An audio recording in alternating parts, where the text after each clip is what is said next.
Hello friends, welcome to my channel text talks by Shri Sakshi. यहाँ पर हम टेक्स्ट को इजी वे में समझते हैं जिससे कि हर कोई टैक्स लॉज के बारे में अवेयर हो सके। आज का टॉपिक है gift tax exemption relative list. मतलब हम कौन कौन से रिलेटिव से गिफ्ट ले सकते हैं जिससे इनकम टैक्स में उस पर कोई टैक्स ना लगे। अदरवाइज हमारा जो भी इनकम है 50,000 से ऊपर वो income from other sources taxable होती है।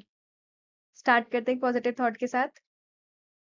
As we work to create light for others, we naturally light our own way.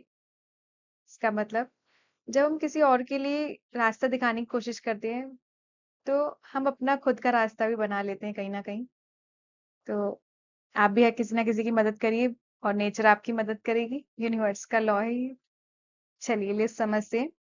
अगर आप इनमें से किसी से भी गिफ्ट रिसीव करते हैं किसी भी ओकेजन पे, मैंने एक पहली वीडियो बनाई थी जो गिफ्ट ऑन वेडिंग है, आप चाहें तो उसको देख सकते हैं। मैं आई बटन में उसका लिंक दे दूंगी। चलिए स्टार्ट करते हैं। फर्स्ट है कि spouse of the individual. Spouse means आपका अगर मेल है तो आपकी वाइफ, और अगर आप फीमेल है तो आपके हस्बैंड। तो स्पाउस से अगर आपको कोई भी गिफ्ट मिलता है तो वो इनकम टैक्स में एग्जेम्प्ट है। इंडिविजुअल्स ब्रदर और सिस्टर, आप अपने भाई बहन से जो भी गिफ्ट मिलते हैं आप वो भी टैक्स में एग्जेम्प्ट है। ब्रदर और सिस्टर ऑफ इंडिविजुअल्स स्पाउस, मतलब अगर आपके स्पाउस के भाई बहन आपको कुछ गिफ्ट दे रहे हैं तो वो भी एग्जेम्प्ट है। इन सारे रिलेशंस को हम एक टेबुलर फॉर्म में भी अभी समझेंगे, जिसमें आपको लिस्ट अभी बता रही हूँ। ब्रदर और sister of either of the individuals parents, अगर आपके पेरेंट्स हैं जैसे कि आपके मम्मी पापा और उनके भी कोई भाई बहन आपको गिफ्ट दे रहे हैं तो वो आपके एग्जेम्प्ट है। यहाँ पर ध्यान रखिए, उन्होंने ये नहीं बोला कि स्पाउस के इंडिविजुअल के पेरेंट्स, मतलब खाली आपके पेरेंट्स के ही भाई बहन इसमें एग्जेम्प्ट है। आपके स्पाउस की तरफ से अगर आपको उनके पेरेंट्स के भाई बहन अगर कुछ गिफ्ट कर रहे हैं तो वो एग्जेम्प्ट नहीं है। वो मैं आगे भी बता दूंगी आपको क्लियरली। इंडिविजुअल्स लीनियन असेंडेंट और डिसेंडेंट, मतलब अगर आपके जो पूर्वज हैं, मतलब आपकी ग्रैंड फादर ग्रैंड पेरेंट्स और आपके ग्रैंड चिल्ड्रंस, वो सब इसमें आते हैं। लीनियन असेंडेंट और descendant of the individuals spouse. और सेम चीज स्पाउस के केस में है कि आपके स्पाउस के बच्चे या उनके बड़े लोग कुछ दे रहे हैं, तो जैसे कि उनकी नानी दादी, आपकी स्पाउस की नानी ने या दादी ने आपको कुछ दिया तो वो सब भी एग्जेम्प्ट है। Spouse of the person refer to in 2 to 6, मतलब ये जो है 2 to 6, इनमें से अगर मेल है जैसे कि इंडिविजुअल्स ब्रदर और सिस्टर, तो ब्रदर की अगर वाइफ ने कुछ गिफ्ट किया तो वो भी एग्जेम्प्ट हो जाएगा, और सिस्टर के हस्बैंड ने कुछ गिफ्ट किया तो वो भी एग्जेम्प्ट हो जाएगा। इन सबके स्पाउस उसमें इंक्लूडेड है।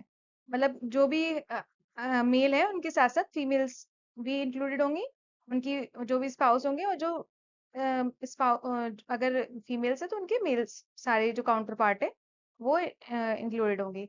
चलिए समझते हैं टेबुलर फॉर्म में इसको। जैसे समझ लीजिए कि ये कोई इंडिविजुअल है, इसकी स्पाउस है, तो स्पाउस में वो किस किस से गिफ्ट ले सकते हैं? स्पाउस के भाई से और उसकी वाइफ से, स्पाउस की सिस्टर से और उसके हस्बैंड से गिफ्ट ले सकते हैं, फादर इन लॉ और मदर इन लॉ से ले सकते हैं, ग्रैंड फादर इन लॉ और ग्रैंड मदर इन लॉ से भी ले सकते हैं। लेकिन ध्यान रखिए यहाँ पर ये नहीं बताया है कि स्पाउस के पेरेंट्स के भाई बहन से गिफ्ट नहीं ले सकते आप। जैसे कि अगर आपकी वाइफ है तो आप वाइफ के मामा मामी से गिफ्ट नहीं ले सकते, आप वाइफ के चाचा चाची से गिफ्ट नहीं ले सकते, मतलब ले सकते हैं गिफ्ट, वो टैक्स एग्जेम्प्ट नहीं होगा। आप वाइफ के जो भी मतलब पेरेंट्स के रिलेशन में आते हैं जो भी, आप उनसे गिफ्ट आपका एग्जेम्प्ट नहीं होगा। अगर वाइफ की आप मासा मासी फूफा फूफा जी या बुआ जी उनसे कुछ गिफ्ट लेते हैं तो वो एग्जेम्प्ट नहीं होगा।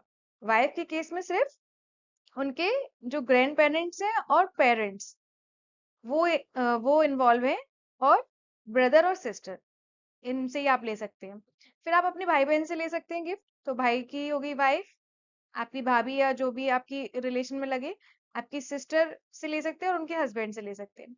इसमें जैसे मैंने आपको बताया था आपके पेरेंट्स के भाई बहन इन्वॉल्व है, तो जैसे आप फादर से भी ले सकते हैं, और फादर के रिलेशन में भाई से जैसे आपके चाचा चाची हो गए, और उनकी बहन के रिलेशन में आपके बुआ फूफा जी हो गए। आप अपने ग्रैंड फादर ग्रैंड मदर से ले सकते हैं, मदर के केस में आप मदर से भी ले सकते हैं और उनके पेरेंट्स से भी ले सकते हैं। तो मामा मामी और मासा मासी हो गए आपके। आप अपने सन से भी ले सकते हैं। सन के जो स्पाउस क्या हो गई, डॉटर इन लॉ, आप उनसे भी ले सकते हैं। और डॉटर के स्पाउस कौन हो गए, सन इन लॉ। आप इन सबसे गिफ्ट ले सकते हैं। तो इसके अलावा आप ध्यान रखिएगा कि अगर स्पाउस के तरफ से आपको कोई गिफ्ट दे रहा है तो खाली वो पेरेंट्स से ही या ग्रैंड पेरेंट्स से ही ले सकते हैं। ऐसे कुछ एग्जाम्पल्स आप ध्यान रखिएगा। I hope this video is helpful for all of you. Thank you.